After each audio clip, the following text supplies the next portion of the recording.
En el Instituto Teológico Educa podrás hacerlo compatibilizando familia y trabajo. No necesitas esperar un año o un semestre, ya que tenemos ingresos de nuevos alumnos 3 veces al año, enero, mayo y septiembre. Contamos con una plataforma virtual de gran calidad y te preparamos para usarla. Además, tendrás docentes altamente capacitados que te guiarán en el proceso de aprendizaje y con clases en vivo. Todo lo anterior a un precio muy asequible. Y lo más importante es que obtendrás fuertes fundamentos bíblicos y teológicos en base a sana doctrina desde una perspectiva reformada y 100% bíblica. Más información en www.institutobiblico.cl o al correo contacto@institutobiblico.cl.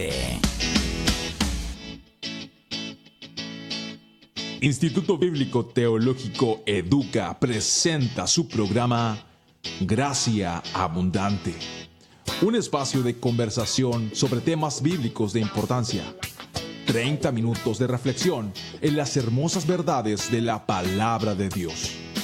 Conducido por el pastor Cristian Sepúlveda, todos los lunes a las 19:30 horas, aquí en Radio Corporación 900 AM. ¿Quieres estudiar teología?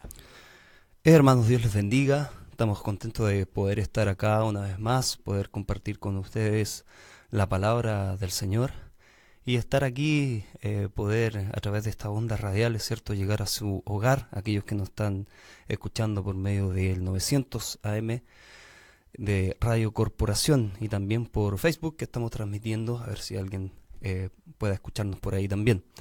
El día de hoy estamos muy ansiosos de poder impartir este programa, puesto de que habíamos tenido un receso de dos semanas más o menos, en el cual por diferentes razones, ¿cierto?, no habíamos podido venir, pero un temblor por ahí, ¿cierto?, y después una leve enfermedad que me dio a mí, no pudimos venir. Pero hoy estamos acá para compartir un tema que yo sé que a ustedes les va a gustar, les va a llamar la atención, puesto de que hay muchas cosas, ¿cierto?, que en nuestra vida cristiana, muchos errores, muchas veces que nosotros cometemos. Y la idea de este programa, ¿cierto?, es poder volver a las Escrituras. De hecho, es una serie que nosotros estamos viendo, es algunos temas que están relacionados con algunas prácticas que muchas veces nosotros hacemos como evangélicos y que no son muy bíblicas. Muchas veces nos dejamos guiar más por nuestras santas tradiciones que por las Escrituras.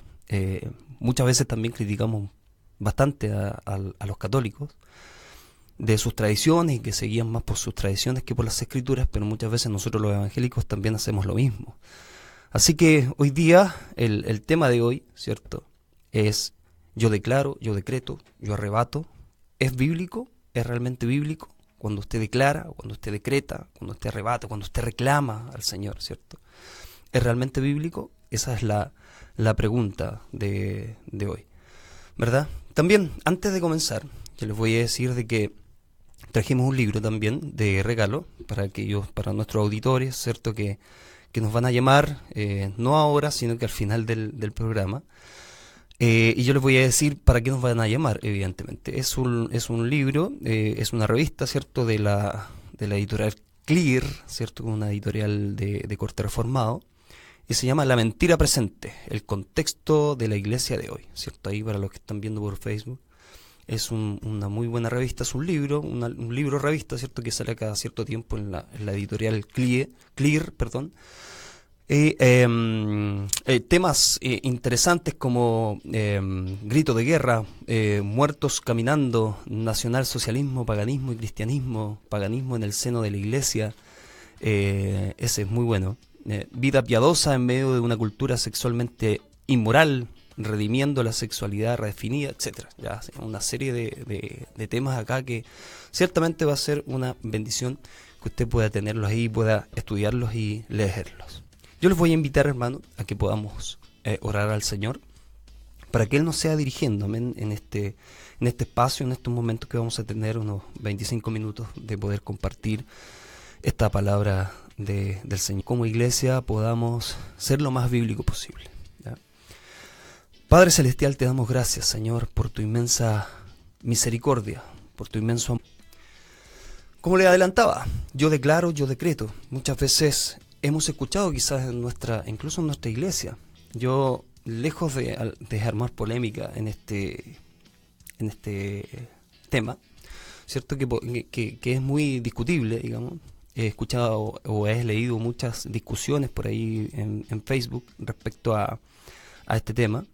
Lejos de eso, queremos nosotros ser un canal de bendición y queremos dar a conocer nuestra opinión, ¿cierto? Que esta opinión obviamente está fundamentada en las Escrituras. Por eso que vamos a ir de a poco viendo de dónde aparece, cuál es el origen de este yo declaro, yo decreto.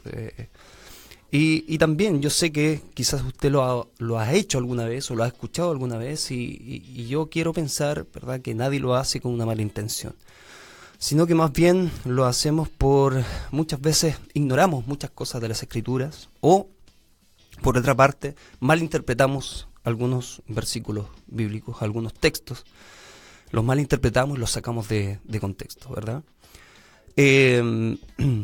Muchas veces nosotros pensamos que hay ciertos parámetros para que nosotros podamos recibir una bendición, ¿ya? Pero ¿cuál es el respaldo bíblico de esta práctica o costumbre? Vamos a ver el respaldo bíblico que algunos le asignan al decreto, al yo declaro.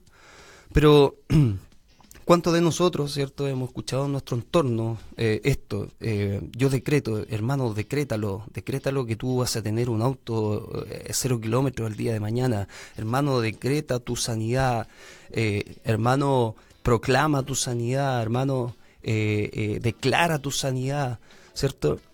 Y que, por cierto, cuando nosotros lo escuchamos así, como que no tiene nada de malo, ¿verdad? Pero cuando nosotros llevamos esas palabras a las Escrituras, nos damos cuenta de que nos saltamos un principio sumamente importante dentro de las Escrituras, que es la soberanía de Dios, ¿cierto? Y más cuando este tipo de declaraciones las hacen personas que solamente piden para sus deleites, ¿cierto?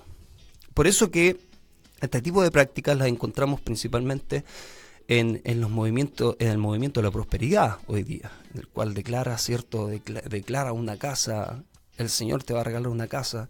Vamos a ver también todos los daños que en definitiva ha provocado este tipo de práctica y este tipo de declaraciones dentro de la Iglesia de Cristo. Primero que todo, punto número 1, estas palabras ignoran la soberanía de Dios. Si bien la soberanía de Dios es una doctrina, ¿cierto?, difícil de entender para algunos, y por cierto es una doctrina compleja, que en este programa no vamos a profundizar en ella, ¿cierto? Pero sí yo quiero definir un poco qué es lo que es la soberanía. Palabra soberanía, de hecho, hay un destacado intelectual francés, ¿cierto?, del siglo XVI, Jean Bodin, que definió súper bien la palabra soberanía. Y él dice que la soberanía es el poder absoluto y perpetuo de una república, ¿cierto? Es el poder absoluto y perpetuo de una república. Cuando nosotros hablamos de la soberanía de Dios, por lo tanto es el poder perpetuo y absoluto de Dios sobre la humanidad, sobre el mundo, sobre la historia incluso. Dios tiene el control de todo lo que existe y Él decreta, no nosotros. Él decreta y actúa sin que nadie ni nada pueda resistir en definitiva su autoridad. Y esto lo vemos en variadas ocasiones dentro de las Escrituras, ¿cierto? Y podemos citar algunos pasajes. Yo les voy a citar así rápidamente cada uno de esos pasajes, ¿cierto? Isaías 40, por ejemplo. Isaías 40, 23, 24. Se los voy a leer. Él convierte en nada a los poderosos y a los que gobiernan la tierra hace como cosa. 1, verso 4. Dice, fíjense lo que dice acá. Dice, ¿quién hizo y realizó esto? ¿Quién llama a las generaciones desde el principio? Yo Jehová, el primero, y yo mismo con los postreros. Hermano, yo no me imagino a un Dios en el cual nosotros le demos órdenes, en el cual nosotros declaramos y tiene que hacerlo así. Dios no anda con un delantal detrás de nosotros para hacer cumplir nuestras peticiones. Él es Dios y es un Dios soberano, ¿cierto?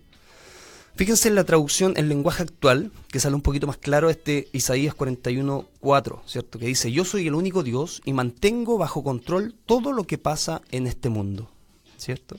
He existido desde el principio y existiré hasta el final. Nosotros, hermanos, no somos los soberanos, somos súbditos del Señor, somos los doulos del Señor, somos los esclavos del Señor. Él es el rey, Él es el soberano, por lo tanto, Él decreta sobre nuestra vida, Él controla nuestra vida. Entonces, la actitud, en definitiva, correcta del cristiano debe ser someterse a la voluntad del Señor. Muchas veces nosotros les vamos a pedir algo al Señor y Dios no nos va a dar, porque nosotros declaremos algo, porque nosotros decretemos algo. Él nos va a dar porque Él es bueno. Él nos va a dar porque Él tiene misericordia, porque Él tuvo una gracia con nosotros en un momento, ¿cierto? Y siempre la gracia del Señor va delante de nosotros. Fíjense que este movimiento que propaga estas ideas, ¿cierto? Es un movimiento centrado principalmente en el hombre, es un movimiento humanista, porque exalta al hombre, exalta la declaración del hombre, exalta una acción del hombre sobre la soberanía de Dios, y eso es inconcebible dentro de las Escrituras. Por lo tanto, pretende quitar la soberanía de Dios. Entonces, hablemos rápidamente de dónde viene este movimiento, porque este movimiento también tiene un origen, ¿cierto? Y no precisamente un origen cristiano, sino que también un origen bastante oscuro, pues. ¿Cierto? Este término se popularizó en el llamado Evangelio de la Prosperidad. Yo sé que usted lo ha escuchado por ahí, ese Evangelio de la Prosperidad, ¿cierto? En el cual hay muchos representantes de este tipo de evangelio que, por cierto, es un evangelio alejado totalmente de las Escrituras, alejado de la cruz de Cristo, totalmente. Entonces, este movimiento, ¿cierto?, afirma que nuestra mente y nuestras palabras tiene el poder de crear cosas materiales incluso, y de hacer sucesos, que ocurran algunos sucesos, imagínense. Es decir, tu palabra tiene poder, hermano. Si tú dices tal cosa, esto va a pasar, ¿cierto? E incluso llegamos a decir, si él te hizo un mal, declara sobre él un juicio y ese juicio va a ir sobre esta persona. Fíjense que estas declaraciones, hermanos, son delicadas, extremadamente delicadas, porque no le encontramos en ningún momento un asidero bíblico. El poder de la palabra. Muchas veces nosotros lo hemos escuchado, de pastores, ¿cierto? De líderes dentro de la iglesia, de maestros que enseñan este poder de la palabra. ¿A qué se refiere el poder de la palabra? Tú tienes poder de creación, hermano, por favor. Nosotros no tenemos poder de creación. El Señor tiene ese poder. El del Señor es el gran poder. Nosotros no somos nada. Nosotros somos hijos de Dios, lavados por la sangre de Cristo, ¿cierto? Pero en nosotros no hay ningún poder de la palabra creada. Si bien existe el poder de la palabra, pero de la palabra del Señor, de las Escrituras, cuando tú proclamas las Escrituras, ahí hay un poder inherente, ¿cierto? Un poder que viene con las Escrituras. Fíjense que este término del poder de la palabra y este poder de la creación viene de una corriente filosófica, denominado por ahí el nuevo pensamiento, el New Thought, ¿cierto? En inglés. Esto no es reciente, sino que comenzó en el siglo XIX. Ganó mucha popularidad por ahí en Estados Unidos en las décadas de 1900, al principio de 1900, y llega al mundo evangélico hoy como, incluso, no sé si lo he escuchado por ahí, movimiento palabra de fe, un movimiento de la confesión positiva. Fíjense que este movimiento negó las verdades del cristianismo y enseñaba que el mundo físico era una extensión de la mente, ¿ya? Y que por lo tanto la mente podía formar y dictar cosas materiales. Eso es lo que, si usted lo busca en internet, le va a salir, ¿cierto? Lo que yo le estoy diciendo, esta corriente filosófica llamada Nuevo Pensamiento. Le va a aparecer y le va a aparecer todas. Y si usted lo lee y lo estudia, se va a dar cuenta que muchas cosas nosotros de esas costumbres, de esas prácticas, las hemos adoptado, lamentablemente, como iglesia. Por lo tanto, es el tiempo de darnos cuenta, de leer más, de estudiar más las Escrituras. Por cierto, de estudiar más y de orar más, porque un estudio de las Escrituras sistemático tiene que ir de la mano con la oración, para que el Espíritu Santo nos dirija. Ahora bien, hermanos, jamás en las Escrituras nosotros encontramos una enseñanza como esta. Ni siquiera en la historia de la iglesia podemos encontrar una enseñanza como esta. Existen algunos versículos aparentemente que nos enseñan este poder de la palabra, ¿cierto? Esta declaración o decretos que son bastante mal interpretados y los vamos a ver ahora, ¿cierto? A ver, ¿dónde se fundamenta este pensamiento? ¿En qué versículo? Hemos hablado en este programa, ¿cierto?, que es sumamente importante poder interpretar la Biblia en su contexto, interpretar los textos en su contexto, ¿cierto? Hay muchas leyes de interpretación y no debemos pasarlas por alto, porque muchas veces nosotros las pasamos por alto y cometemos errores de interpretación realmente garrafales. Mateo 16, capítulo 16, versos 18 y 19, dice así lo siguiente. Aquí se fundamenta más o menos y en otros versículos que vamos a ver más adelante este movimiento. Y yo también te digo que tú eres Pedro, y sobre esta roca edificaré mi iglesia, y las puertas del Hades no prevalecerán contra ella. Y a ti te daré las llaves del reino de los cielos, y todo lo que atares en la tierra será atado en el cielo, y todo lo que desatares en la tierra será desatado en el cielo. ¿Cierto? Yo sé que usted ha escuchado por lo menos esa última parte, ¿cierto? Todo lo que atares en el cielo, hermano, será atado en la tierra, y todo lo que en la tierra en el cielo. Ahora, a partir de este texto, este movimiento afirma que Jesús nos dio esa autoridad, ¿cierto?, para declarar las cosas y que éstas, en definitiva, sucedan. Una vez escuché por ahí, oye, si tú le dices a tu hijo te vas a caer, y el niñito se termina cayendo. No le encuentro un asidero bíblico a esa declaración, por cierto. ¿Cierto? Ahora, otro de los textos más citados para sustentar esta afirmación es la siguiente: Proverbios 18, 20, 22. Proverbios 18, 20, 22.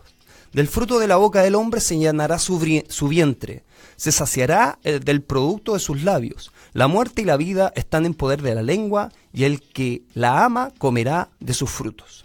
¿Ya? Dice, la muerte y la vida están en el poder de la lengua. Oye, si nosotros leemos este versículo aislado del contexto del capítulo 18 de Proverbios, por cierto, que vamos a pensar, oye, el poder de tu lengua, mira, tienes poder de matar incluso a una persona con tu lengua, tienes poder incluso de generar cosas, de crear cosas con tu lengua, sí. Si sacamos un versículo así, podemos hacer un estudio bíblico de 1 hora, 1 hora y media, ¿cierto? Y podemos hacer toda una doctrina con un versículo mal interpretado y no contextualizado. Fíjense que a este respecto Charles Ryrie, ¿cierto?, un teólogo estadounidense, dice lo siguiente: la lengua del hombre puede proporcionar satisfacción, vida o muerte.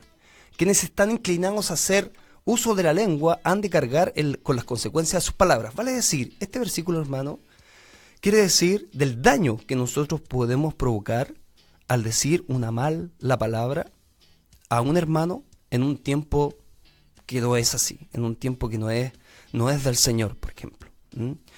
Podemos dañar con nuestras palabras. Sí, ese es el contexto, ese es el significado y esa es la interpretación. Si usted va a los comentarios bíblicos, ¿cierto?, de los estudiosos, no va a encontrar que te enseñen tu lengua tiene poder, ¿cierto?, para proclamar y para crear. No lo va a encontrar. Va a encontrar esta explicación que nuestra lengua, ¿cierto?, y la palabra del Señor muchas veces nos habla de esta lengua, ¿cierto?, que daña, que puede dañar a algunos, y ciertamente podemos dañar con nuestras palabras. También debemos tener cuidado con lo que uno habla, en definitiva, para así ahorrarnos problemas innecesarios, incluso la muerte. Nuestra lengua nos puede llevar a la muerte. Pero no se refiere a decreto, no se refiere a declaración. ¿Quién es el que decreta? El Señor. ¿Quién es el que decreta? El Señor. ¿Quién es el que declara y crea? El Señor, ¿cierto? Entonces, en definitiva, ¿qué podemos decir contra esta enseñanza? Voy a leer aquí un parrafito. En ningún momento Jesús o los discípulos utilizaron esta frase. Si usted busca la Biblia, en ningún momento, yo decreto, yo declaro, en ningún momento lo va a encontrar. Los textos y frases asociados a ello nos enseñan algo muy distinto. Algo muy distinto, hermano. La humildad en la oración. Juan 17, 18 dice, no ruego que los quites del mundo, dijo Jesús, sino que los apartes del mal. Mateo 26, 39 dice, Padre mío, si es posible, pasa de mí esta copa, pero no se haga como yo quiero, sino como tú quieres. ¿Cómo usted termina la oración? ¿La termina así? Señor, que no se haga mi voluntad, sino la tuya. Señor, quizás tengo esta necesidad económica, Dios la conoce. Y yo quiero esto, Señor, yo te pido esto, pero no se haga mi voluntad sino la tuya. Eso es bíblico. No que, Señor, yo declaro que mañana voy a tener el gas aquí en la casa y me va a estar funcionando porque ahora no tengo un peso para comprar acá y mañana yo declaro que el gas va a estar. Es como darle una orden al Señor, hermano. El Señor no está con un delantal sirviéndonos. Él es Señor. Y Él se lo va a dar, y se lo va a dar por misericordia, se lo va a dar por su infinita gracia que tiene con nosotros, ¿cierto? Fíjese que el apóstol Pablo, en 2 Corintios 12, del 7 al 9, él da cuenta de un mal que le aquejaba, ¿cierto? Y dice él que él le ha pedido al Señor 3 veces, ha rogado al Señor que se lo quite, y el Señor, ¿qué le dijo? Bástate mi gracia, ¿cierto? Pablo dijo, o decretó, o declaró, oye, yo decreto que esto ya no me va, que este mal que me aqueja, ¿cierto? Algunos dicen que es que tenía problemas a la vista, por ejemplo, etcétera. Yo declaro que este mal que me aqueja, yo lo declaro y lo rechazo. ¿Ah? No, Pablo escuchó la voz de Dios y dijo, bástate mi gracia. Y esa es la actitud que nosotros debemos tener frente a nuestro Señor. Por lo tanto, si nosotros hacemos esto, nos hacemos un poco más que los apóstoles. ¿Tenemos acaso más credenciales, más autoridad que ellos? ¿Cuál es lo correcto, por lo tanto, hermanos? Y con esto estoy terminando. El tiempo se me pasó demasiado volando. Primera de Juan 5:14. Y esta es la voluntad que tenemos delante de Él, que si pedimos cualquier cosa conforme a su voluntad, Él nos oye. Conforme a su voluntad. Pedir es una cosa, decretar es otra. Veamos otro pasaje. Santiago 4:13. Fíjese. Vamos ahora. Los que decís, hoy y mañana iremos a tal ciudad y estaremos allá un año, y traficaremos y ganaremos, cuando no sabéis lo que será mañana. ¿Por qué? ¿Qué es vuestra vida? Ciertamente es neblina que se aparece por un poco de tiempo y luego se desvanece. En lugar de lo cual deberías decir, si el Señor quiere, viviremos y haremos esto o aquello. Está clarito. Más clarito, como dice por ahí, que echarle agua. Si el Señor quiere, viviremos y haremos esto. Por lo tanto, hermano, creo que es tiempo de cambiar nuestra oración, o los términos muchas veces de nuestra oración. Nuestra oración debe ser una oración humilde al Señor, aceptando la voluntad de Dios. Muchas veces Dios no nos va a dar lo que nosotros le pedimos. Este error, hermano, ha traído muchas consecuencias muy negativas dentro de la iglesia. Yo se lo digo porque yo lo viví también en un tiempo. Yo declaré que me iba a sanar y declaré 2, 3 semanas y nunca me sané. ¿Y eso qué trae al hermano? Le trae desconfianza, ¿cierto? Eso provoca, no, que no tuviste fe para... No, trae desconfianza al hermano. ¿Por qué? Primeramente porque estos términos que nosotros utilizamos no son bíblicos. Santiago 4:3 dice, pedís y no recibís porque pedís con malos propósitos para gastarlo en vuestros placeres. Las Escrituras entonces nos enseñan que esperar en Dios. Oseas 12:6 dice, y tú vuelve a tu Dios, practica la misericordia y la justicia, y espera siempre en tu Dios. Salmo 41, al Señor esperé pacientemente, y Él se inclinó a mí y oyó mi clamor. ¿Qué tienes que hacer? Esperar en el Señor. Nos cuesta esperar, pero el Señor nos manda y nos instruye en su palabra a esperar en el Señor. Confía callado en el Señor y espérale con paciencia, dice el Salmo 37:7. Es por esto, hermano, que debemos entender que a pesar de todo lo que nosotros declaremos, nuestro Dios, que es soberano, nos dará lo que a nosotros nos convenga. No lo que a nosotros nos convenga para nosotros, para nuestros deleites. Quiero terminar con esto. Leer una cita de Marcos Neoda que leí por ahí en un artículo. Dice, el Señor nos comisionó para predicar el Evangelio de Salvación. No nos comisionó para declarar a los inconversos, desde ahora eres salvo. Nos comisionó para predicarle a la gente el Evangelio puro de nuestro Señor Jesucristo. Eso, hermano. Se me pasó el tiempo. Dios les bendiga. Acá está el libro. A la primera persona que llame ahora, ¿cierto? Y diga el nombre del programa, se va a ganar este librito, ¿ya? A la primera persona que llame Ahí está, parece que en Facebook, porque bueno, acá está el número. 322115966. 322115966. Ese es el teléfono de la radio. 322115966. Parece que no escucharon el nombre del... Ya, por ahí llama uno. Inténtelo usted por si él se equivoca. 322115966 es nuestro teléfono para que llame y se pueda ganar este libro, ¿cierto? Que ciertamente va a ser de gran bendición para su vida. Bueno, hermanos, Dios les bendiga. Gracias por aguantarme en estos 25 minutos que tuvimos juntos. Y bueno, ahí se va el libro. ¿Cómo se llama el...? Sergio Peña de Villa Alemana. Sergio Peña de Villa Alemana. Bueno, Sergio, te esperamos acá. Acá va a estar el librito para que lo vengan a buscar como regalo de cortesía de Instituto Teológico Educa. Dios los bendiga. Acuérdese de visitar nuestra página web, que ahí van a estar están todos los programas. Pronto vamos a iniciar un curso de 4 meses de la Reforma Protestante, Historia y la Teología. Así que esté atento. Y el Instituto Bíblico lo que hizo fue rebajar en un 60% los costos de ese curso. Así que esté atento ahí a la información. Va a comenzar en agosto. Dios les bendiga, Dios les guarde y nos estamos viendo. ¿Quieres estudiar teología, pero no lo puedes hacer presencialmente? Escucha esto. En el Instituto Teológico Educa podrás hacerlo compatibilizando familia y trabajo. No necesitas esperar un año o un semestre, ya que tenemos ingresos de nuevos alumnos 3 veces al año, enero, mayo y septiembre. Contamos con una plataforma virtual de gran calidad y te preparamos para usarla. Además, tendrás docentes altamente capacitados que te guiarán en el proceso de aprendizaje y con clases en vivo. Todo lo anterior a un precio muy asequible. Y lo más importante es que obtendrás fuertes fundamentos bíblicos y teológicos en base a sana doctrina desde una perspectiva reformada y 100% bíblica. Más información en www.institutobiblico.cl o al correo contacto @